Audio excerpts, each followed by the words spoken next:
हाँ जी, नमस्कार साथियों, आप सभी का कक्षा प्लस के इस ऑनलाइन प्लेटफॉर्म पे आप सभी का स्वागत है। अपन कर रहे थे पिछली क्लास से कि राजनीति यानी इंडियन जो पॉलिटी है उसके मोस्ट इंपोर्टेंट जो क्वेश्चंस हैं, जो second grade, first grade, REET, RS और यूपीएससी वगैरह के जो एग्जाम है उसके अंदर बहुत ही आपकी हेल्प करेंगे। बहुत इंपॉर्टेंट क्वेश्चंस हैं, आप देखें इनको अच्छे से। चलिए आज की अपनी क्लास जो है उसको शुरू करते हैं। ये अपन ने पिछली क्लास के अंदर किया था।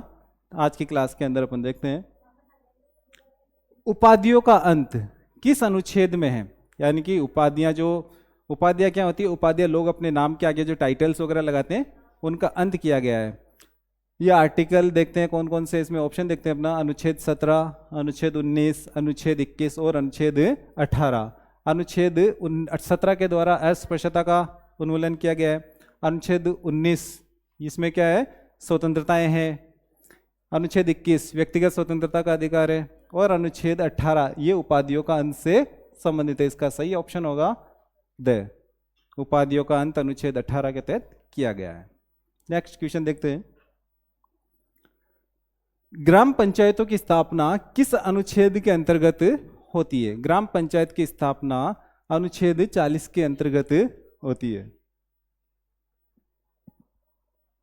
Next question. भारतीय संसदीय प्रणाली ब्रिटिश संसदीय प्रणाली से इस बात में भिन्न है कि भारत में, देखिए अपन यहाँ पे कंपैरिजन किया गया है इंडियन भारतीय संसद का और ब्रिटिश संसद का। वास्तविक और नाममात्र दोनों प्रकार की कार्यपालिका है भारत में और ब्रिटेन में, दोनों में वास्तविक और नाममात्र की कार्यपालिका है। बिल्कुल सही है। ये यहाँ पे अपन को क्या क्या पूछा गया है? किस बात में भिन्न है? भिन्न का ध्यान रखना है, यानी कि अलग है। तो इसमें तो सेम है। सामूहिक उत्तरदायित्व की प्रणाली, सामूहिक उत्तरदायित्व की प्रणाली ये भी है। अपने देश के अंदर जो लोकसभा के प्रति मंत्रिपरिषद सामूहिक रूप से उत्तरदायी होता है। फिर है द्विसदनीय विधायिका। ब्रिटेन में भी द्विसदनीय विधायिका है, भारत में भी द्विसदनीय विधायिका है, तो इसमें ये भी सही है। फिर है न्यायिक पुनरावलोकन की प्रणाली। अपने देश के अंदर तो न्यायिक पुनरावलोकन की प्रणाली है, लेकिन ब्रिटेन में नहीं है। वहां पे संसद ही सर्वोच्च है। वहां की जो संसद है वो स्त्री को पुरुष और पुरुष को स्त्री बनाने के अलावा सब कुछ कर सकती है। तो इसका सही आंसर होगा अपना न्यायिक पुनरावलोकन की प्रणाली ये नहीं है, इसमें अलग है। Next question. निम्न कथनों पर विचार कीजिए। यहां पे 3 कथन दिए गए, इनके ऊपर अपन को विचार करना है। पहला कथन क्या है? भारत में संसद के दोनों सदनों की संयुक्त बैठक अनुच्छेद 108 में संस्वीकृत, यानी कि इमरजेंसी जब दोनों सदनों के बीच में गतिरोध होता है तो उसकी संयुक्त बैठक होती है अनुच्छेद 108 के तहत। ये बिल्कुल सही है। नेक्स्ट है लोकसभा तथा राज्यसभा की प्रथम संयुक्त बैठक वर्ष 1961 में हुई थी। ये भी सही है। हाँ, फिर भारतीय संसद के दोनों सदनों की दूसरी संयुक्त बैठक यानी सेवा आयोग निरसन बिल को पारित करने के लिए हुई है। तीसरा ऑप्शन देखें आप, सही है या गलत है? तीसरा भी सही है। तो इसका आंसर होगा अपना 1, 2, 3 सही, यानी कि द। 29 क्वेश्चन नंबर 29 का आंसर क्या होगा अपना? द। नेक्स्ट क्वेश्चन की ओर चलते हैं। निम्न विधेयकों में से किस एक का भारतीय संसद के दोनों सदनों द्वारा अलग अलग विशेष बहुमत से पारित होना आवश्यक है? यहां पे क्या कहा गया है देखें अपन। विधेयकों में से किस एक का भारतीय संसद के दोनों सदनों से अलग अलग विशेष बहुमत के द्वारा पारित होना आवश्यक है? साधारण विधेयक, धन विधेयक, वित्त विधेयक या संविधान में संशोधन विधेयक। देखो, साधारण विधेयक के ऊपर अगर गतिरोध होता है तो संयुक्त बैठक वो हो सकती है, इसका ज्वाइंट बैठक हो सकती है। धन विधेयक में आवश्यकता नहीं है, एक सदन पास कर दे, दूसरा सदन अपनी स्वीकृतियां मतलब कि संशोधन प्रस्तावित कर सकता है। अब वो माने या ना माने वो लोकसभा के ऊपर डिपेंड करता है। फिर वित्त विधेयक, वित्त विधेयक के मामले में भी ऐसा ही है। तो इसमें संविधान संशोधन जो विधेयक है दोनों सदनों के द्वारा अलग अलग और विशेष बहुमत से पारित होना आवश्यक है। इसका सही आंसर होगा द। संविधान संशोधन विधेयक अलग अलग विशेष बहुमत से पारित होने आवश्यक है। फिर अपना क्वेश्चन नंबर है 31। इसमें देखें अपन, लोकसभा तथा राज्यसभा के बीच गतिरोध दूर करने के लिए दोनों सदनों की संयुक्त बैठक आहूत की जाती है। साधारण विधेयक के पारित होने के दौरान, वित्त विधेयक के पारित होने के दौरान, संविधान संशोधन के पारित होने के दौरान। देखें अपन यहाँ पे संविधान संशोधन के लिए संयुक्त बैठक नहीं होती है कभी भी, वित्त विधेयक में आवश्यकता नहीं होती है, तो इसमें साधारण विधेयक के पारित होने में संयुक्त बैठक आहूत की जाती है। ऑप्शन तो एक है, तो एक किस में अपने देखें यहाँ पे 2 और 3 है, तो ये पहला जो ऑप्शन ए है इसी में ही है, केवल एक का आंसर है। नेक्स्ट क्वेश्चन, भारत में संसदीय प्रणाली की सरकार है क्योंकि, भारत में संसदीय प्रणाली की सरकार है क्योंकि देखें यहाँ पे लोकसभा जनता के द्वारा प्रत्यक्ष रूप से निर्वाचित होती है, संसद संविधान का संशोधन कर सकती है, राज्यसभा को भंग नहीं किया जा सकता है, मंत्रिपरिषद लोकसभा के प्रति उत्तरदायी है। तो इसका आंसर क्या होगा बताएं? 32 का आंसर, 32 का आंसर होगा द, यानी कि जो मंत्रिपरिषद है ये लोकसभा के प्रति क्या है? उत्तरदायी है। 32 में आंसर होगा द। नेक्स्ट क्वेश्चन की तरफ चलते हैं अपन।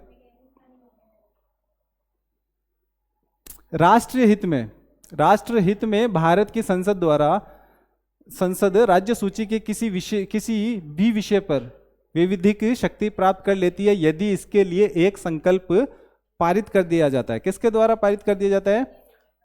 इसमें देखते हैं, लोकसभा द्वारा अपनी संपूर्ण सदस्यता के आधार पर बहुमत से पारित नहीं, ये गलत है।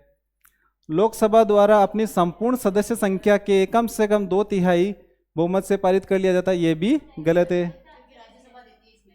राज्यसभा द्वारा अपनी संपूर्ण सदस्यता के साधारण बहुमत से पारित कर लिया जाए, ये भी गलत है। राज्यसभा द्वारा अपने उपस्थित एवं मत देने वाले सदस्यों के कम से कम 2/3 बहुमत से पारित कर लिया जाए, ऑप्शन द। नेक्स्ट क्वेश्चन की तरफ चलते हैं। लोकसभा में अविश्वास प्रस्ताव प्रस्तुत करने के लिए कितने सांसदों के समर्थन की आवश्यकता होती है? यानी कि सरकार के खिलाफ लेके आया जाता है, क्या है? अविश्वास प्रस्ताव। कौन लेके आता है इसको? जो विपक्षी पार्टी होती है वो लेके आती है, और उसके लिए 50 सांसदों का क्या होना चाहिए? समर्थन होना चाहिए कम से कम। तो इसका सही आंसर होगा द। नेक्स्ट क्वेश्चन देखें भाई आप। भारतीय संविधान के निम्न में से कौन से अनुच्छेद में बजट शब्द का उल्लेख किया गया है? बजट जो शब्द है, अनुच्छेद 12 में बजट शब्द नहीं है, इसमें क्या शब्द है? वित्तीय आय व्यय का विवरण है। तो बजट शब्द का किसी भी अनुच्छेद में वर्णन नहीं है, ऑप्शन द सही है इसमें। नेक्स्ट क्वेश्चन, निम्नलिखित में से किस विधायी सदन को समाप्त किया जा सकता है? यानी कि ये जो 4 सदन है ये विधायिका के सदन है चारों, 2 केंद्रीय विधायिका के, 2 राज्य विधायिका के। इनमें से कौन से सदन को समाप्त किया जा सकता है? लोकसभा को नहीं किया जा सकता है, राज्यसभा को नहीं किया जा सकता है, विधानसभा को भी नहीं किया जा सकता, विधान परिषद को समाप्त किया जा सकता है।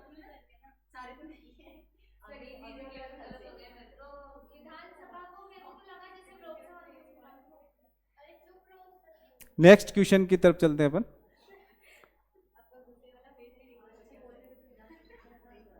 भारतीय संसद का गठन भारत के संविधान के किस अनुच्छेद के अंतर्गत किया गया है? भारतीय संसद का गठन भारतीय संविधान के किस अनुच्छेद के अंतर्गत किया गया है? देखें अपन, इसके लिए एक है ना ट्रिक है, सरला। स का मतलब है संसद, रे का है राज्यसभा, और ला का है लोकसभा।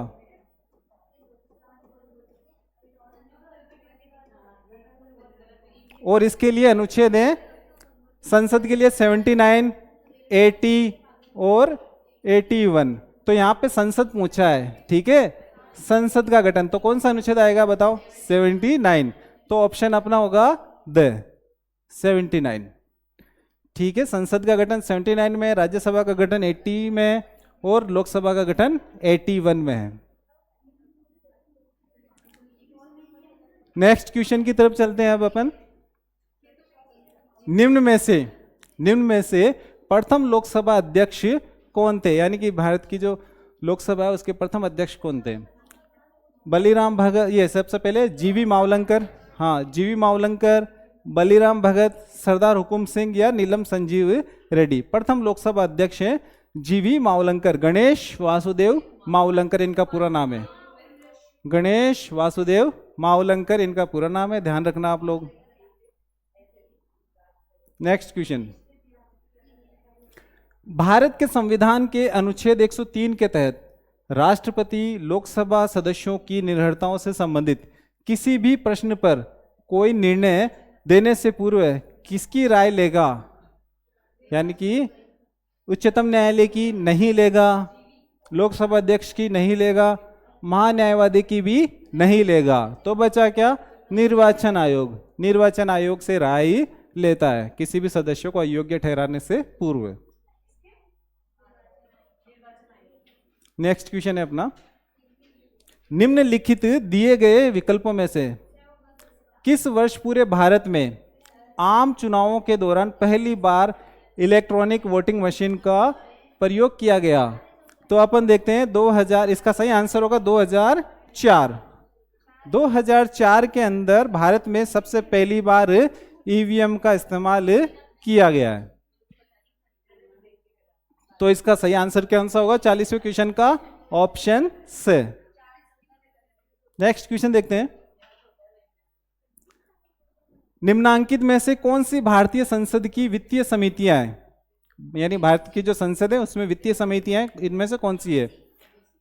प्राक्कलन समिति है, लोक लेखा समिति भी है, लोक उपक्रम समिति भी है, संसद सदस्यों के वेतन तथा भत्तों से संबंधित संयुक्त समिति ये नहीं है। तो ए, बी और सी कौन से ऑप्शन में आ रहा है? ए, बी और सी, ए, बी और सी, ऑप्शन से इसका सही आंसर होगा। ठीक है, नेक्स्ट क्वेश्चन देखते हैं। नेक्स्ट क्वेश्चन, राज्यसभा के मनोनीत सदस्यों के विशेष ज्ञान एवं व्यवहारिक अनुभव के संदर्भ में भारतीय संविधान में वर्णित सही समूह को पहचानिए। भाई देखें, यहां से आरपीएससी बहुत इंपॉर्टेंट क्वेश्चन है, आरपीएससी का फेवरेट क्वेश्चन है। ये क्वेश्चन आता है कि जो राज्यसभा में जो सदस्य मनोनीत होते हैं, कितने होते हैं? 12 सदस्य मनोनीत होते हैं। उनका सही क्रम कौन सा है, यानी कि किस हिसाब से उनको चुना जाता है, उसमें जो लिखा हुआ है। तो सबसे पहले व्यक्ति क्या सीखता है? पढ़ना लिखना सीखता है। कि पढ़ेगा क्या? जो लिखी हुई चीजें हैं वो किस में आती है? साहित्य में आती है। साहित्य पढ़ने के बाद में उसमें ज्ञान आता है। क्या आता है? ज्ञान आता है। ज्ञान के द्वारा उसमें एक कला का विकास होता है, कला का विकास होता है, और कला से अपनी कला से वो समाज की सेवा करता है। तो ये इसका सही आंसर है ऑप्शन ए। इसका क्रम ये सही रहेगा बिल्कुल, साहित्य, विज्ञान, कला और समाज सेवा। इसमें खेल को शामिल नहीं किया गया, ध्यान रखना आप लोग। नेक्स्ट है, भारत के संविधान की कौन सी विशेषता इसकी उद्देशिका में विशेषतः उल्लेखित नहीं है? यानी कि संविधान की जो प्रेम्बल है, प्रस्तावना है, उसके अंदर कौन सी चीज नहीं है? समाजवादी, संसदीय, गणराज्य और पंथ निरपेक्ष। इसमें समाजवादी है, गणराज्य भी है, पंथ निरपेक्ष भी है, संसदीय नहीं है। तो इसका सही आंसर होगा ब। नेक्स्ट क्वेश्चन, संविधान संशोधन प्रक्रिया के संबंध में, यानी संविधान में संशोधन करने की जो प्रक्रिया है उसके संबंध में निम्नलिखित कथनों पर विचार करना है। पहला कथन है, ऐसा संशोधन विधेयक संसद के किसी भी सदन में पुनः स्थापित किया जा सकता है। बिल्कुल सही है। संविधान संशोधन जो विधेयक है दोनों सदनों में से किसी में भी पहले रखा जा सकता है। दूसरा ऑप्शन है अपना, दोनों सदनों में किसी असहमति की स्थिति में राष्ट्रपति दोनों सदनों की संयुक्त बैठक आहूत कर सकता है। ये गलत है। संविधान संशोधन के ऊपर कभी भी संयुक्त बैठक नहीं होती है। तो इसमें केवल ऑप्शन एक सही है, यानी कि देखें अपन ए, इसमें केवल एक सही है। ठीक है, 44 में ऑप्शन ए करेक्ट होगा। नेक्स्ट क्वेश्चन की तरफ चलते हैं अपन। राज्यसभा की शक्तियों के संदर्भ में निम्नांकित में से कौन से कथन सही है? यानी यहाँ पे राज्यसभा है, उसकी शक्तियों के बारे में बताया गया है। किसकी शक्तियां हैं? राज्यसभा की। और कौन सा कथन सही है? सही कथन पूछा है।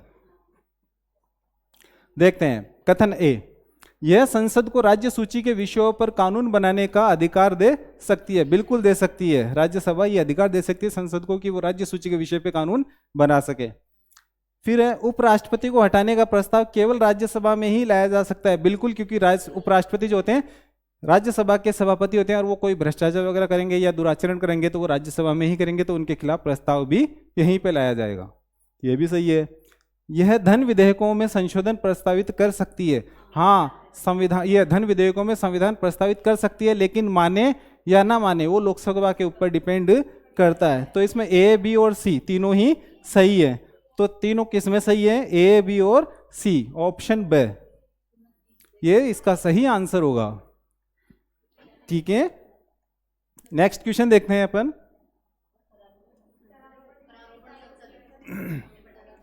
भारत में करारोपण की अवशिष्ट शक्तियां किसमें निहित हैं? करारोपण का मतलब होता है कि भारत में जो कर लगाया जाएगा, जो भी नया कर लगाया जाएगा, उसकी शक्ति कौन लगा सकता है? किसके पास ये पावर है कि कर लगाएगा?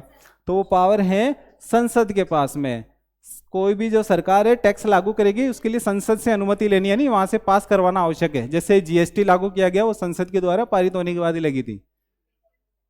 तो ऑप्शन ए सही है 46 में। नेक्स्ट क्वेश्चन, उच्चतम न्यायालय की स्थापना तथा गठन किस अनुच्छेद में है? उच्चतम न्यायालय की जो स्थापना और गठन अनुच्छेद 124 इसका सही आंसर होगा। उच्चतम न्यायालय यानी सुप्रीम कोर्ट। ठीक है, नेक्स्ट क्वेश्चन, कॉलेजियम प्रणाली के बारे में, कॉलेजियम प्रणाली आप जानते हैं, उसके बारे में कौन सा कथन सही है? सर्वोच्च न्यायालय कॉलेजियम 5 सदस्यीय निकाय है जिसका नेतृत्व भारत के मौजूदा मुख्य न्यायाधीश सीजेआई करते हैं, और उसमें समय समय पर न्यायालय के 4 अन्य वरिष्ठ न्यायाधीश शामिल होते हैं। यह बिल्कुल सही है, यह बिल्कुल सही है। फिर है, संसद ने कानून द्वारा कॉलेजियम प्रणाली विकसित की है? नहीं, संसद ने कानून बना करके कॉलेजियम प्रणाली को विकसित नहीं किया है, यह गलत है। उच्चतम न्यायालय और उच्च न्यायालयों के न्यायाधीशों की नियुक्ति कॉलेजियम प्रणाली के माध्यम से ही की जाती है, यह बिल्कुल सही है। ठीक है, ये तीसरा सही है। चौथा है, कॉलेजियम प्रणाली की शुरुआत वर्ष 1980 में न्यायमूर्ति पी.एन. भगवती द्वारा ऐतिहासिक प्रथम न्यायाधीश मामले में की गई थी, ये गलत है। तो अब बताएं, पहला और तीसरा सही है। पहला और तीसरा कौन से ऑप्शन में आ रहा है अपने? द, तो इसका सही ऑप्शन होगा द। ठीक है, यहां पे कोई दिक्कत हो तो बता देना बाद में। नेक्स्ट क्वेश्चन, नेक्स्ट क्वेश्चन देखते हैं। भारत में न्यायपालिका के संबंध में, भारत में न्यायपालिका के संबंध में निम्नलिखित में से कौन सा कथन सही है? यहाँ पे न्यायपालिका के बारे में सही कथन पूछा गया, कौन सा कथन है सही कथन?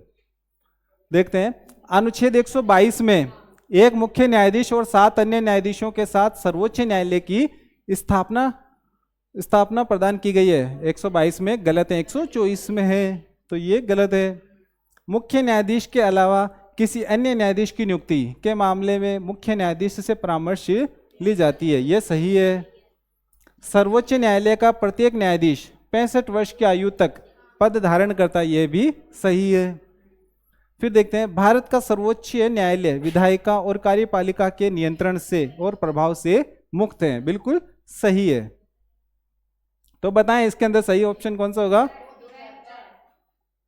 2, 3 और 4, 2, 3 और 4, आंसर ब होगा इसका।